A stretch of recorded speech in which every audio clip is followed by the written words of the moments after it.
Terima kasih Bapak Ibu semuanya. Pertama tentu saya sangat senang sekali ya, bersemangat ketemu dengan Bapak Ibu, teman-teman di BPSDM, ASN di BPSDM. Sebagai rasa semangat saya akan membawakan sebuah pantun, boleh ya? Boleh. Minum kopi di pagi hari, enaknya diminum selagi hangat. Artinya, semoga teman-teman semua yang ada di sini, semoga hari ini selalu sehat dan tetap semangat. Ya, Bapak Ibu semuanya, saya melanjutkan dari yang narasumber sebelumnya sudah menyampaikan. Jadi kedatangan kami, saya di sini ingin belajar bersama-sama dengan Bapak semua mengenai masalah korupsi dan apa bahayanya serta dampaknya. Sebelum kita dulu, saya namanya Sudaryadi. Kalau jabatan saya sekarang ini penyuluh hukum di Badan Pembinaan Hukum Nasional BPHN, dan insya Allah ya mungkin nanti nggak lama lagi saya akan menjadi penyuluh anti korupsi. Nah sekarang masih calon penyuluh anti korupsi. Meskipun masih calon penyuluh anti korupsi, tetap boleh memberikan penyuluhan tentang anti korupsi seperti itu Pak ya. Nah, kembali nih, jadi memang kita perlu ya adanya edukasi mengenai anti korupsi di masyarakat kita, termasuk kita ini sebagai ASN, sebagai PNS harus tahu selain kita ini sebagai contoh pionir yang minimal untuk diri kita sendiri, nanti juga bisa untuk memberikan contoh kepada orang lain, sesama rekan kita di kerja maupun di masyarakat gitu. Nah, materi yang akan saya sampaikan mengenai korupsi ini adalah bahaya dan dampaknya serta bagaimana strateginya dalam pemberantasan korupsi. Ya, Bapak Ibu semuanya, saya kira Bapak Ibu semuanya malah salah korupsi ini sudah nggak asing lagi ya, masih sering dengar lah gitu. Sudah bukan berarti Bapak Ibu semua korupsi, tapi sering dengar ya. Banyak ditangkap KPK, bupati ditangkap KPK, terus pejabat-pejabat, ada menteri juga kan ditangkap KPK. Dan kebayang nggak sih berapa kerugiannya yang sering kita dengar di berita ya? Itu belum bisa lebih kadang-kadang. Ada yang berapa M, ada yang 30 M, ada yang 100 miliar. Luar biasa ya, kebayang nggak? 100 miliar itu kalau kita beliin apa ya, cendol atau papeda, kenal nggak papeda? Yang makanan lengket yang dari Papua, yang di Ambon juga ada tuh. Satu Indonesia lengket semua itu mungkin. Luar biasa, segitu. Nah ini kan itu uang siapa? Uang kita nih, uang rakyat. Sebenarnya itu berpengaruh juga terhadap kita, anak-anak kita, tetangga kita, masyarakat kita. Tapi sebagian kita ada yang cuek gitu kan. Meskipun kesal gitu kan melihat banyaknya koruptor kan, banyaknya koruptor. Tahu nggak bedanya koruptor sama korupsi? Pernah dengar ya, lawan cak lontong ya. Koruptor itu yang sudah ketangkap. Padahal mungkin kita tahu ya, dia nggak ketangkap juga sering korupsi gitu kan. Nah kita ini, dan ini ASN nih, saya kira ini kita semua sangat beruntung nih. Hari ini kita bisa sama-sama belajar mengenai anti korupsi, karena berbahaya sekali gitu, berbahaya sekali dampak dan bahayanya dari korupsi seperti itu. Sangat luar biasa kok. Pokoknya sangat luar biasa. Terbukti nih di Indonesia ini indeks persepsinya masih sangat rendah kan? 34 itu artinya masih banyak sekali yang melakukan korupsi. Nah, kalau semakin mendekati 100, semakin sedikit yang namanya indeks persepsi korupsi. Nah, Indonesia masih 34, luar biasa itu, rendah sekali itu. Meskipun masih ada negara-negara yang lebih rendah, tapi kan ya kita nggak bisa mencontoh negara-negara yang indeks persepsi rendah. Indonesia masih 34, jauh banget kalah sama Singapura. Nah, Singapura sudah mencapai 80-an ke atas tuh, artinya sangat sedikit korupsinya seperti itu.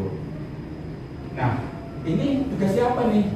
Ya tugas kita kan, tugas kita para ASN, tugas kita bisa mensosialisasikan dan tugas kita melaksanakan untuk tidak korupsi, ya, untuk berintegritas. Ya.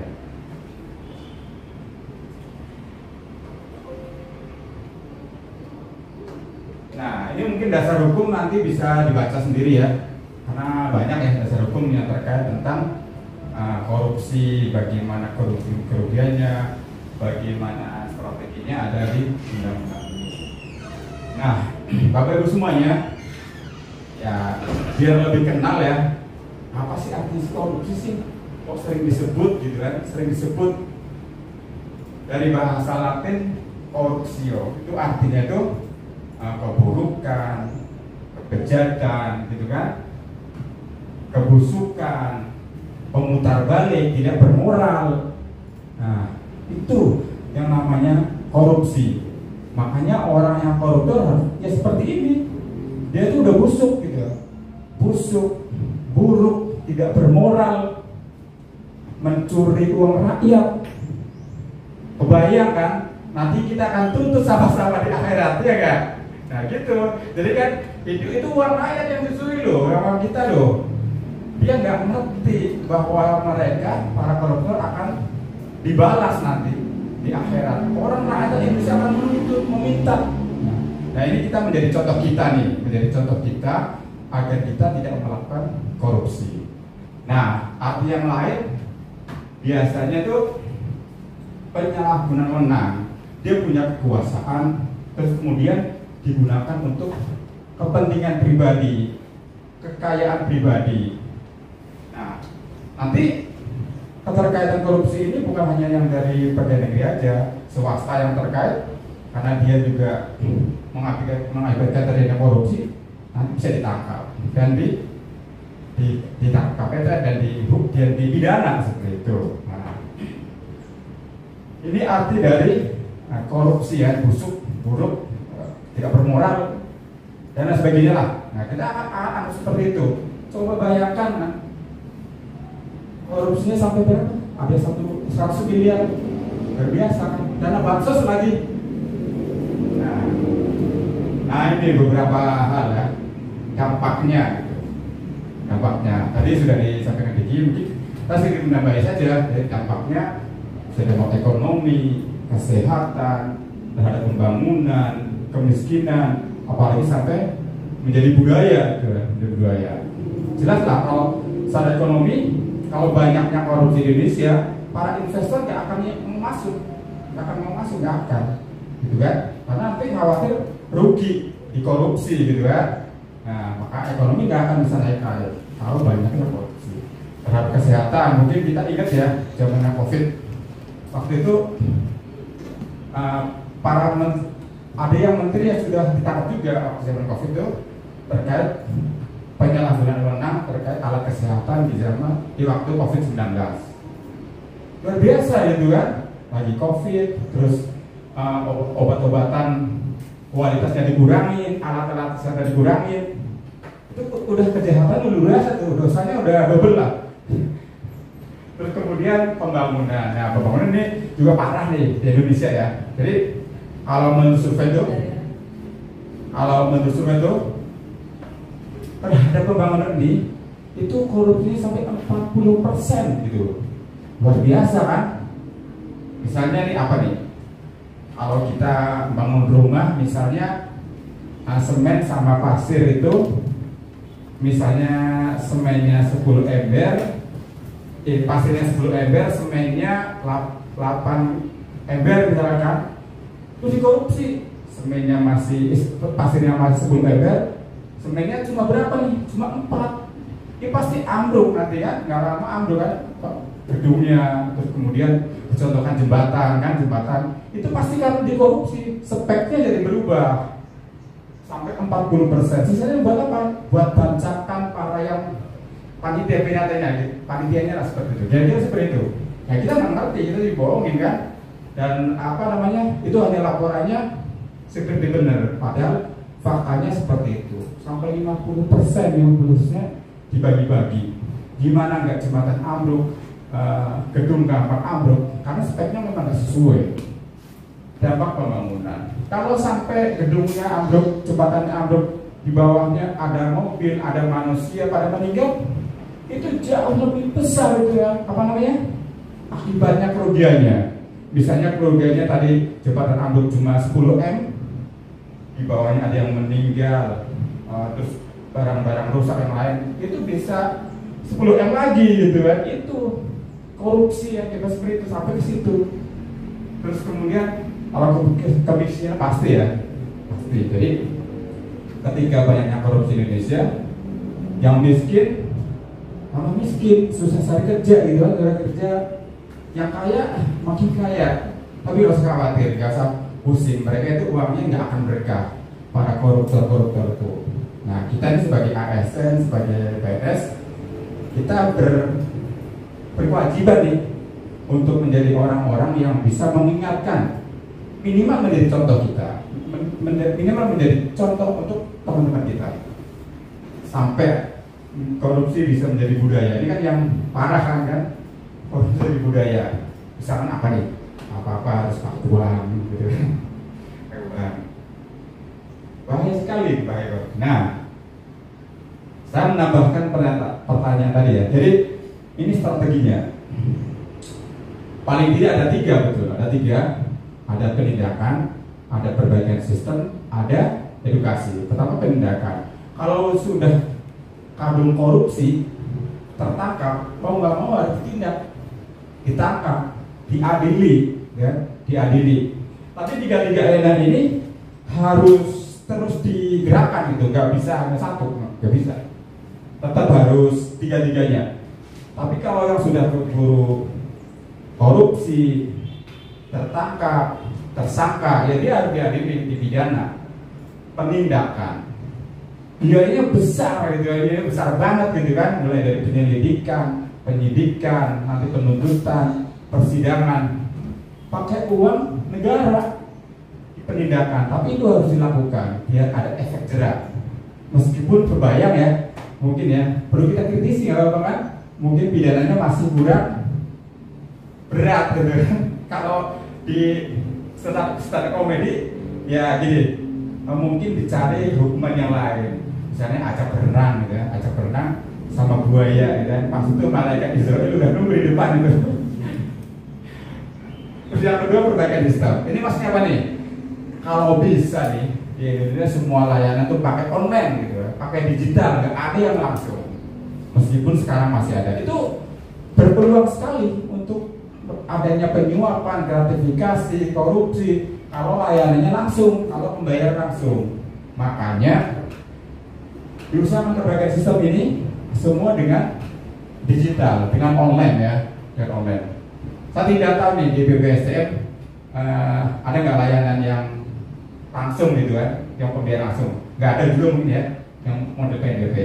Kalau di Kumham sudah ada perkembangan juga sih. Dulu waktu di AHU sana tuh pendaftaran PT langsung, sekarang udah online. Nah itu salah satu contohnya, meminimalisir adanya korupsi. Kalau langsung pasti itu gampang banget disuap biar cepet. Yang pejabatnya pemerasan minta cepet, ya ini udah parah banget seperti itu kan. Kalau ada pemerasan, ada penyuapan, kalau langsung, makanya diupayakan perbaikan sistem. Yang ketiga adalah edukasi anti korupsi. Ini kita ini para penyuluh anti korupsi nanti tugasnya adalah mengedukasi masyarakat, mengajak juga untuk teman-teman bisa ikut seperti kami nih jadi calon penyuluh anti korupsi. Harapannya itu semua orang mau gitu menjadi penyuluh anti korupsi, minimal bermanfaat untuk dirinya sendiri. Nah, tugasnya edukasi masyarakat, terus apa namanya, agar tidak melakukan korupsi. Terus itu kan integritas korupsi, bahwa korupsi itu busuk, buruk, uangnya haram dan sebagainya. Tugas kita seperti itu. Kita berharapannya juga bisa seperti itu. Bapak Ibu semuanya. Itu strateginya. Nah, ini ada beberapa negara yang mungkin bisa menjadi inspirasi Indonesia ya, Indonesia. Jadi di negara-negara Eropa sana ada beberapa negara yang namanya indeks IPK itu indeks persepsi korupsi. Kalau nilainya 88 berarti sedikit sekali korupsi ya. Semakin ke arah 100 semakin sedikit. Semakin rendah itu korupsinya berarti semakin banyak. Kalau secara umum negara-negara ini Denmark, Finlandia itu di sana sudah sangat makmur.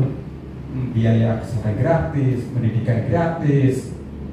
Terus di sana diterapkan pejabat yang mau menduduki jabatan tuh jadi penyuluh anti korupsi gitu kan. Kalau di kita kan akhirnya ada kan penyuluh anti korupsi gitu pejabatnya. Di sana gitu. Kalau punya sertifikat penyuluh anti korupsi baru bisa menjabat. Nah kan bagus banget tuh kan. Di kita juga harusnya kayak gitu. Jadi jangan mereka nggak mau kita sementara selalu mengedukasi pimpinan kita nggak mau peduli gitu kan. Nah, di sana enggak, jadi apa namanya, mereka punya sertifikat anti korupsi sehingga integritasnya sangat tinggi, kemudian negaranya menjadi makmur. Nah, akhirnya apa? Masyarakat sejahtera, kemudian kesehatan gratis, pendidikan gratis. Indonesia kapan gitu kan? Kapan? Yang mudah-mudahan bisa terwujud kan? Cita-citanya 2045 zero korupsi. Mudah-mudahan. Indonesia cuma 34. Jauh banget kan? Jauh banget. Sedikit lagi ya Bapak Ibu ya. Nah, begitu kita nih sebagai ASN, sebagai PNS, sebagai masyarakat harus mempunyai nilai-nilai integritas yang tinggi. Harus gitu. Harus para ASN. Ini semua ASN di sini ya. Jadi yang kalau dibayar oleh negara ya ASN gitu semua ya. Meski mungkin nggak PNS semua, nah, maksudnya ASN harus punya integritas yang tinggi. Ini nilainya. Jadi integritas itu antara ucapan kita sehari-hari sesuai dengan tindakan kita. Banyak nilai integritas. Ada berani, kerja keras, tanggung jawab, jujur, mandiri, peduli, adil, disiplin, sederhana. Kita harus punya ini, Bapak Ibu semuanya. Kalau saya singkat untuk memudahkan, berkat jumpa di sana. Bisa juga singkatan yang lain, nanti ada apa? Jumat bersepeda kakak. Tapi intinya ini 9 ini. Kita harus punya ini. Jadi seperti integritas ketika bekerja ya, Bapak Ibu semuanya. Sama-sama mengingatkan. Apa nih misalnya nih? Bukan berarti kita bersih ya, tapi kita berusaha menjadi integritas. Misalnya nih, diusahakan tidak telat masuk, seperti kan? Jam kerja itu kalau nggak ada tugas di ruangan gitu, jangan nongkrong di bawah pohon misalkan, jangan gitu. Atau misalkan di kantin kelamaan, jangan, kan harus meskipun kita nggak bersih-bersih banget, tapi itu wujud integritas. Ketika jam kerja kita di ruangan kalau nggak ada tugas keluar kantor untuk melaksanakan tugas dari pimpinan. Itu Bapak Ibu siap ya untuk berintegritas ya, siap? Siap ya? Siap. Berani, kerja keras, tanggung jawab, jujur, mandiri, peduli, adil, disiplin, dan sederhana. Sederhana ini penting nih. Nah, kalau kita misalkan pinginnya gaya hidup yang tinggi, berat lah kalau PNS gitu kan, udah gitu kan, diminimalisir untuk berhutang. Bukan berarti nggak boleh berhutang ya, hampir kita semua punya hutang, tapi minimalisir yang kok memang benar-benar butuh gitu kan, sederhana. Mungkin itu Bapak Ibu semuanya ya yang bisa saya sampaikan. Nanti mungkin kalau ada pertanyaan bolehlah satu orang, tutup dengan pantun ya. Petir bukan sembarang petir. Petir menyambar rumah Bang Rahmat. Terima kasih kepada semua yang hadir. Semoga penjualan ini bisa bermanfaat. Assalamualaikum warahmatullahi wabarakatuh. Waalaikumsalam warahmatullahi wabarakatuh. Terima kasih kepada Bapak Sudaryadi. Kami silakan kepada peserta barangkali yang mau bertanya. Izin Bapak Ibu, kalau sambil menunggu yang ada yang mau bertanya, saya mau membagikan lagi untuk post-testnya. Tadi kan sudah pretest ya, sudah menyimak apa yang sudah saya sampaikan. Mudah-mudahan ingat ya, mudah-mudahan ingat yang sudah saya sampaikan. Pertanyaannya nggak berbeda yang sama yang tadi. Ada yang pertanyaan silakan.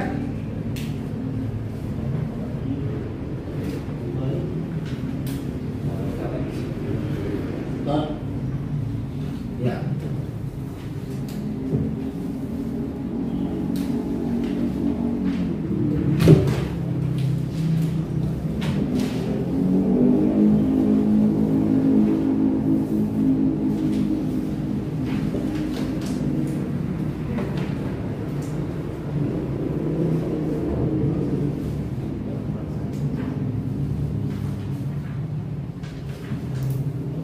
Kalau tidak ada pertanyaan, sambil mengisi post-test, waktu saya kembalikan kepada moderator.